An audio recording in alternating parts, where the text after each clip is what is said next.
हाँ राकेश जी नमस्कार। Yes sir. Rakesh ji मैं महेश शर्मा बोल रहा हूँ बिफोर प्रिंट डॉट इन से। जी सर। आपसे बात करना चाहता हूँ आपके जिले में जो राजनीतिक गतिविधियां चल रही हैं जी चुनावी माहौल में, तो आपको क्या लग रहा है किस तरफ चुनावी बयार बह रही है? अब तो प्रत्याशी लगभग घोषित हो चुके हैं क्योंकि बुंदेलखंड क्षेत्र का एक अलग ही नेचर रहा। कभी एकदम से बीएसपी के साथ हो जाते, तो कभी एसपी के साथ हो जाते, तो कभी बीजेपी के साथ हो जाते हैं। इस बार क्या लग रहा है? इस बार का जहां तक परिदृश्य है, पहली जी बात तो मैं ये बताऊं आपको कि महोबा जिले में दो विधानसभा सीटें हैं। कौन कौन सी? एक चरखारी और दूसरा महोबा, अच्छा अच्छा। और दोनों सामान्य सीटें हैं। जी जी। और एक सिनेरियो यहाँ का एक पॉलिटिकल इस तरह का बन गया है जी कि चरखारी सीट मानी जाती है कि ये लोधी बाहुल्य है, जी राजपूत बिरादरियों के बाहुल्य सीट है ये। जी जी। और इसीलिए यहाँ पर ज्यादातर जो प्रत्याशियों को जो टिकट मुख्य पार्टियां हैं, हाँ भारतीय जनता पार्टी इन्हें अपने जो सिटिंग एमएलए हैं ब्रजभूषण राजपूत, हाँ हाँ। उनको दोबारा टिकट दिया है। अच्छा। समाजवादी पार्टी ने अजिंद्र राजपूत को टिकट दिया है। ये और क्या समाजवादी अजिंद्र पार्टी से ही जुड़े रहे या किसी दूसरे दल से? ये जुड़े तो रहे हैं समाजवादी पार्टी से, हालांकि इनके पिता कांग्रेस से यहाँ विधायक रहे हैं महोबा से, अच्छा अच्छा। चंद्र नारायण सिंह, हम्म। 1967 में। अच्छा अच्छा, अरे बहुत पुरानी बात है। जी जी। लेकिन एक अच्छी बात यह है कि जो भाजपा और सपा दोनों जो प्रत्याशी हैं, इन दोनों की आपस में रिश्तेदारी है। अच्छा अच्छा। जीजा साले का रिश्ता है। जीजा कौन है? कौन से दल के ये प्रत्याशी? ब्रजभूषण राजपूत जो भारतीय जनता पार्टी से प्रत्याशी हैं, अच्छा अच्छा। इनके छोटे भाई हैं अखिल राजपूत। तो हम्म। अखिल राजपूत को इनकी बहन ब्याही है अजिंद्र राजपूत की, अच्छा अच्छा, जो प्रत्याशी हैं दूसरी पार्टी समाजवादी समाजवादी से। पार्टी के जो प्रत्याशी हैं। तो अगर उन्होंने दहेज मान लिया तो क्या ये सीट दे देंगे? तो ये एक बड़ा और इसीलिए ये थोड़ा सा मान के चला जा रहा है हम्म। कि समाजवादी पार्टी ने जो अपने पत्ते खोले हैं वो सही नहीं खोले हैं। हम्म। और निश्चित तौर पे इसका समाजवादी पार्टी को इस चुनाव में तो खामियाजा भुगतना पड़ सकता है। हम्म। जहां तक बसपा का सवाल है, चूंकि बसपा चरखारी विधानसभा सीट से हम्म। काफी सशक्त रही है इसके पहले वाले चुनाव में, हाँ लेकिन बसपा ने अभी तक अपने पत्ते नहीं खोले हैं, अभी तक अपना प्रत्याशी नहीं घोषित किया है। हाँ। हालांकि ये माना जा रहा है कि बसपा भी अपने प्रत्याशी लोधी प्रत्याशी को ही चुनाव मैदान में उतारेगी। हाँ हाँ। लेकिन कांग्रेस ने टिकट घोषित कर दिया है। और हम्म। उसने स्थानीय और युवा प्रत्याशी हम्म। निर्दोष दीक्षित को टिकट अच्छा, दिया है। ब्राह्मण ब्राह्मण उतारा है। जी। हम्म। तो फिलहाल तो अभी जब तक चौथा प्रत्याशी नहीं आ रहा है, तो हम्म। थोड़ा सा अभी कुछ कहना मुश्किल होगा। हम्म। लेकिन ये है कि चूंकि ब्रजभूषण राजपूत भी यूथ है, बिल्कुल यंग है, युवा है, हाँ महज 33 साल की उनकी एज है। हाँ हाँ। और उनका एक पॉलिटिकल बैकग्राउंड बहुत जबरदस्त है। उनके पिता अ, हम्म। गंगाचरण राजपूत, अच्छा अच्छा अच्छा अच्छा। अ, वो तो सांसद भी रहे हमीरपुर वो से। सांसद भी रहे हैं, 3 बार हम्म सांसद रहे हैं, हम्म राज्यसभा से भी सांसद रहे हैं। हम्म। और कई पार्टियों की सैर भी वो कर चुके हैं। हम्म। और गंगाचरण राजपूत का पूरा वरद हस्त उनके पास, उनके साथ रहता है। गंगाचरण राजपूत इस चुनाव में बहुत ज्यादा सक्रिय नहीं है क्या?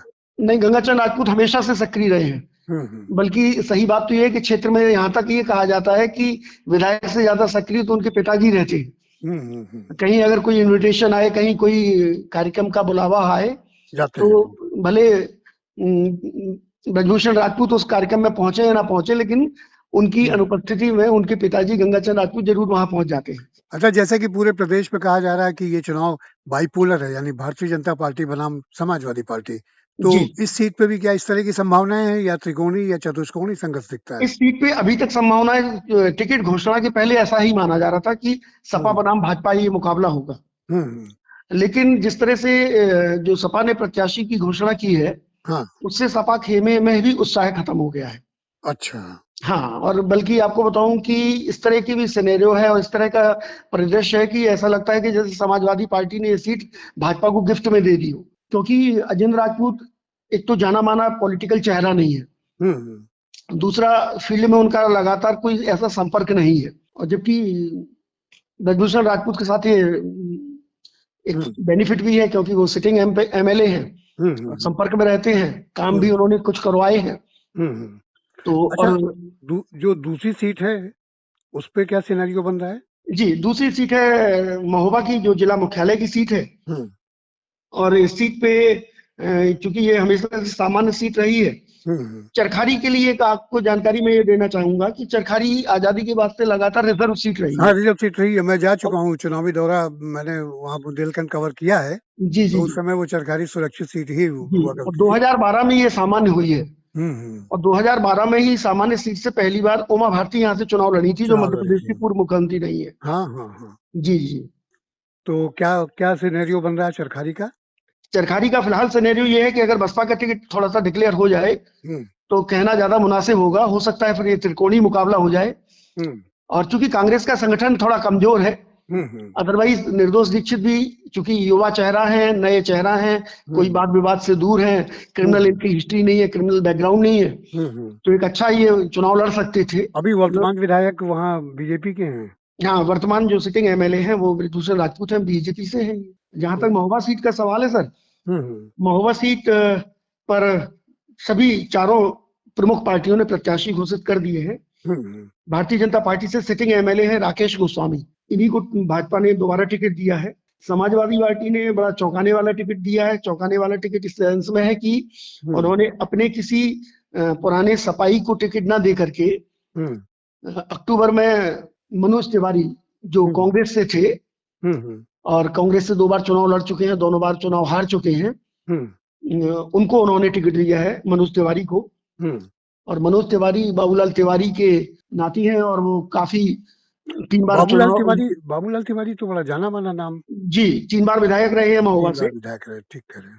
और बहुजन समाज पार्टी ने संजय साहू को टिकट दिया है। संजय साहू के भाई हैं सिद्धू गोपाल साहू, हाँ हाँ, ये तो विधायक और भी रहे, जी बीएसपी से रहे विधायक हैं। भी रहे हैं और सपा सरकार में मंत्री भी रहे हैं। हाँ हाँ हाँ। और वो टिकट के दावेदार भी थे, प्रबल दावेदार थे।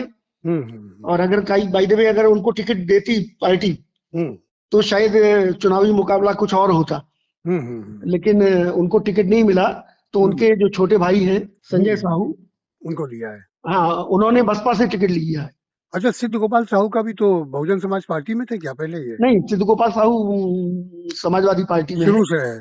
जी नहीं नहीं, पहले इनके उनके करियर की शुरुआत। इनके करियर ये समाजवादी पार्टी से रहे हैं और इनके अच्छा, जो पिता रहे हैं छंगा साहू, छंगा साहू, हाँ हाँ हाँ। वो उनकी शुरुआत रही है बसपा से।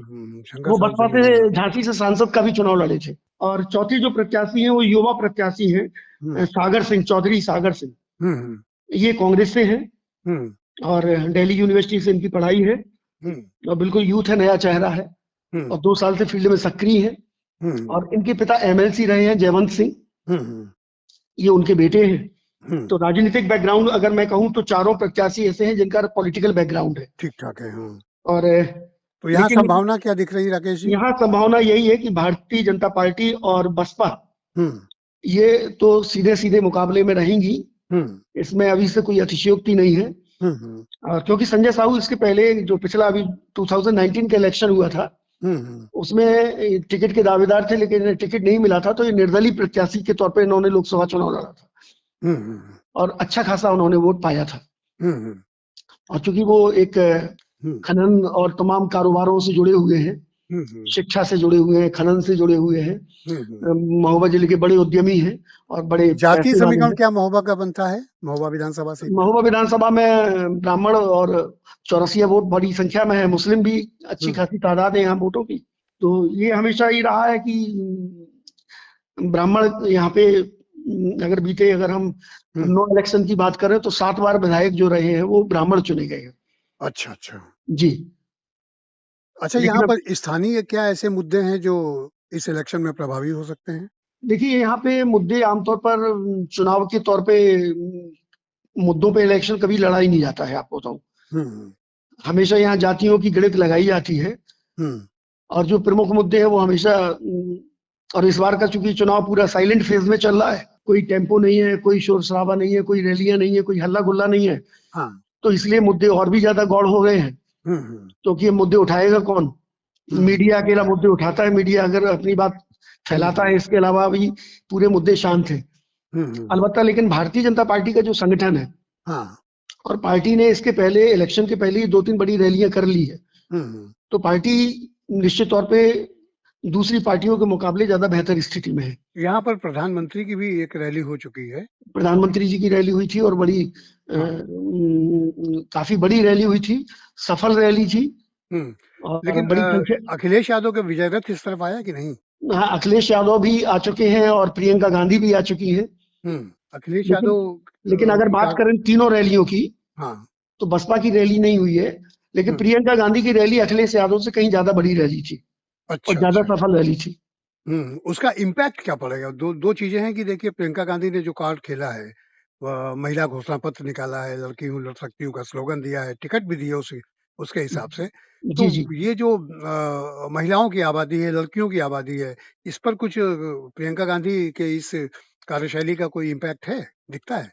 निश्चित तौर पे कुछ वर्ग में, मैं ज्यादा तो नहीं बोल सकता हूँ, लेकिन इतना कह सकता हूँ कि जो पढ़ा लिखा वर्ग है, जी, जी। हाँ, उसमें तो थोड़ा सा इम्पैक्ट जाएगा।